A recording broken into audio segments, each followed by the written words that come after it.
भांगड़ गांव मैप पर कहीं भी दिख जाता, पर रात के बाद यादों से भी मिटा हुआ लगता। गांव के लोग शाम होते ही अपने दरवाजे बंद कर लेते।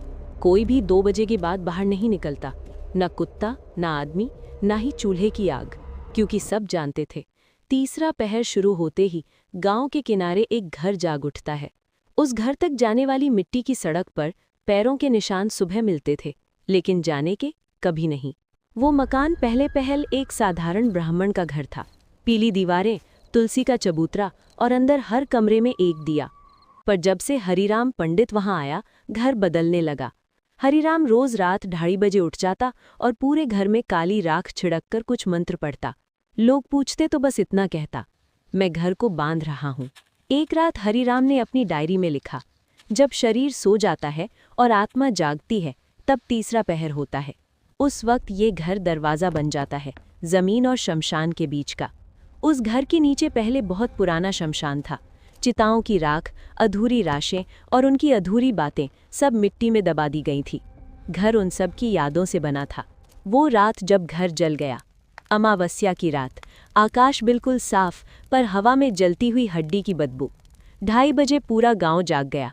घर के अंदर से आवाज़ आई, घंटी बज रही थी, खुद से। आग लगी, पर अजीब बात ये थी, लकड़ी जली, कपड़े जले, पर घर की परछाई जली नहीं। सुबह सिर्फ डायरी मिली, आखिरी पन्ना था, वो आ चुकी है, अब घर को आदमी चाहिए। हरिराम गायब। 25 साल बाद राघव आया, शहर का लड़का, रैशनल, कैमरा और माइक के साथ। उसे लगा ये सब साइकोलॉजिकल फियर है। उस रात time 2:42 AM, camera on, battery 100%। घर के अंदर घुसते ही टेम्परेचर गिर गया। उसकी सांस धुआं बनकर निकलने लगी। भाग 6, अंदर का सच। हर कमरा अलग था। एक कमरा जिसमें किसी ने कभी सुसाइड किया था, एक जिसमें औरत की पायल अपने आप बजती थी, एक जिसमें दीवार पर नए हाथ के निशान थे, और हर कमरे में एक आवाज़, तू तीसरे पहर में है। कैमरा में एक चीज़ अजीब थी, राघव की परछाई उसके पीछे नहीं थी, वो घर की दीवार से चिपकी हुई थी। भाग 7, घर का नियम। घर का एक ही नियम था, जो तीसरे पहर में अंदर आता है, घर उसकी जगह बाहर निकलता है।